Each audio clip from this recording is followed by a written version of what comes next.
So in this video I'm going to talk about how to get the basic 328P PEU device up and running, and I'm going to do that in a little breadboard.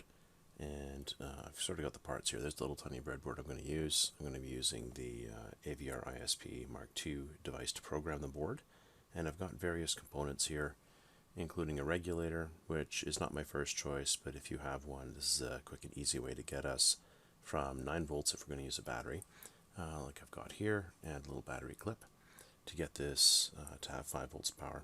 Ultimately, the design would probably end up using 3.3 volts, and we could use a low dropout regulator to achieve this in a PCB design, but this will get us running today. And if you have a power supply, we of course could use that instead, like a regulated power supply on your desktop. If you can get one, of course, you can also use a breadboard power supply, which is nice because these can run from either a barrel adapter or USB, and they have a power switch and can provide 3.3 volts or 5 volts, which is really nice. But if you don't have one of those, then we'll just do it with a simple regulator. So we've got a few extra components here that we're going to need, and the device that we're using is the dip version of this chip, which is good for breadboarding. And I've included the option here for a little power LED. So this is the circuit diagram that I've created to describe what it is we're going to do in the basic setup. So the power circuit is relatively straightforward with the LM7805. We'll just feed our 9 volts in, and we will get 5 volts out on the other side. And there's a couple of caps to keep this behaving properly in terms of ripple and such. And there's a little power LED on here on the outside, which will show us if power has been applied to the circuit. The chip itself will use a small bypass cap, but we try to put these as close to the power pins as possible. And the chip itself needs a few pins hooked up to power, and there's actually a hidden pin that needs ground, and we'll see that in the design, but there's actually another pin 22, needs to be grounded. And the ISP interface also requires a 10-pin header, and we will include that with a pull-up to make sure that reset doesn't flop around at all. We want that to float high and only go low when we're actually resetting the device. So as we can see from the pin diagram, we do need to bring pin 8 and pin 22 to ground, and then there's several pins, pin 7, 20, and 21, that need to go to VCC, or 5 volts in this case. And we need to bring reset high if it's floating, so we'll use a 10K resistor to pull that up so that it doesn't go low and reset the device. And we need to use several pins to complete our ISP header, which is these SPI pins, so S-Clock, Meso, and MOSI need to be brought out correctly to the header so we can connect the programmer to the device and program it. So here's the power circuit applied, and I haven't got anything else on the board right now because we'd want to validate that the power circuit is good. So I've connected my 9-volt battery clip to the regulator, as we can see, and I've got the little caps from the circuit mounted on the front.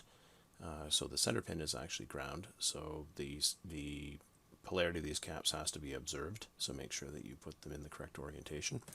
And if we look at the back, we can see that I've brought the battery clip ground to my rail, and everything in your circuit, of course, that has a ground has to be common. So I have not made the rails the input voltage, I've made the rails the output voltage, so that upper rail of my breadboard now is 5 volts. So I've brought the output pin, the last pin, pin 3 of the LM385 out to the positive, and ground has been brought out. There we go, it's hiding behind there. So the white wire is my 5 volts, the green wire is ground, and so that upper rail of my breadboard is now got 5 volts on it. And we would measure that before we proceed. We would make sure that that's actually what's happening. And there's my little power LED circuit with a 330 ohm resistor on it. And the size of the resistor you use, of course, is dependent on how much current you want to go through that LED. But yeah, relatively straightforward Ohm's law stuff. So I'm just going to hook up the battery so you can see that actually running. So there's my power LED running, and we would measure that rail to make sure it is producing 5 volts. If it's producing 9 volts, you've wired it up incorrectly, and we certainly wouldn't want to use that going forward. So you do that measurement now, and if everything checks out, then away you go. So I've now got the chip in the breadboard, and I've got the ISP header in there. So when you go and put the header in, you may need to do some pre-work in forming the leads, because it does need to go across the gap of the breadboard so that we have every pin into its own spot, the same way the dip chip has. So you may need to form that up and make sure that when you're done, the pins are nicely spaced and appropriate so you don't stress your header when you plug it in. So this is now wired up. I've got my pull-up resistor for the reset circuit. All my power connections I've done in short white wires. I tend not to like to use the pre-made jumper wires for short connections because then it gets really, really messy, but you can still use jumper wires for that. So I've wired up the ISP interface as well, and got all the connections made for that. So check your connections twice and do, of course, cross them off as you go through your circuit diagram. The circuit diagram for the power pins does not show all 5 pins, so make sure you refer back to the pinout diagram to make sure you have power to everything. And you'll notice I've got that little bypass cap right across the power pins. We want that as close to the chip as possible, so that's typically what you do. I also move my LED over one position so I can bring jumper wires to bring power to the other rail because I am making connections against that rail. So you'll need to do that, and again, you check your wiring twice, and then you'd go for the moment of truth and power it on. I've got the ISP interface hooked up, as I said, and on your jumper, there are jumpers on the ISP device. There is some options for 5 volts and whether or not the target is powered. So I just move my position over to 5 even though I'm allegedly not powering it. So just make sure that's done just in case, and you should be able to move on to the next step. So for this phase, I added a couple of extra power filtering caps. I'm not sure I need them. I had to do some troubleshooting actually because this wire is infinity ohms. So I had to do some troubleshooting on my board, and this is one of the things you'll probably have to deal with as well. You'll wire things up, and if it doesn't work, do not panic. You just have to methodically go through some testing. So one of my connections to my ISP interface actually is a dead wire. So this is actually another reason why I don't like using these pre-packaged cheapo wires that we buy a million of for $3, because they do tend to be garbage.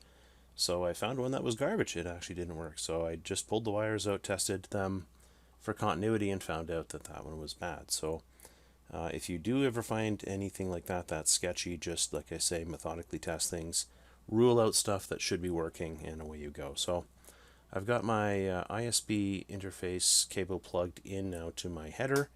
I'm using the 10 wire interface here, so that's the default cable that comes from the programmer, and it should be good to go. So that's done. So what we would do now is look at the programmer in Microchip Studio. So from here we would go Tools, we would go Device Programming, and we would make sure that we've picked our programmer and pick the correct variant of the chip. So the derivative I'm using is a 328P chip, and I think that's probably what you'll have too on the ISP interface. So we'll apply that, and it should be ready to talk to this device. So the first thing we'll do is go read, and hopefully this is what will happen for you. You'll actually get the device signature for that device, and I don't know why this says 3.3 volts. It shouldn't, because it's not running at 3.3 volts, but even if I read that, it gives me 3.3 volts, so I'm not sure what the deal there is, but anyway, that's what it does. We can now look at the device information, and this will pull information from the internet and tell you about that particular device signature and which chip it is. So you can see all the things that it has on it. And this particular device says it can run 20 megahertz, looks like all the way up to 20 megahertz at any one of these voltage settings, so that's pretty cool. Although I think there are some restrictions on that in the datasheet, so worth looking up. So anyway, that information is there, and then if we go and look at the fuses, you'll actually go and read the fuse settings, and then you can get some idea of what the fuses actually are. I'll make that window a little bit bigger here. So this is using this programmer, we're able to change some of these things, like whether or not we divide the clock by 8, which we're currently doing. And currently this chip is right out of the box, so it's using the internal RC oscillator. So it's running at 8 megahertz divided by 8, so it's running internally at 1 megahertz, which is super conservative, but it means the chip can run without a crystal, which is great. So the next things would be to get the crystal in and program it to run off the crystal. But before we do that, or possibly after I do that, I'm going to show more videos on how to do things like GPIO, do A to D reading, and then ultimately get I2C up and running. Okay, so hopefully you're at this stage. If not, you have some troubleshooting to do, but if this is working for you, it means you've got the chip powered, it means the chip is responding to the programmer, and you now have the ability to change the configuration of the device and program it when we start writing code. So that would be a really, really good step to get to. Hopefully you are there, and if not, hopefully you can do some troubleshooting and figure it out.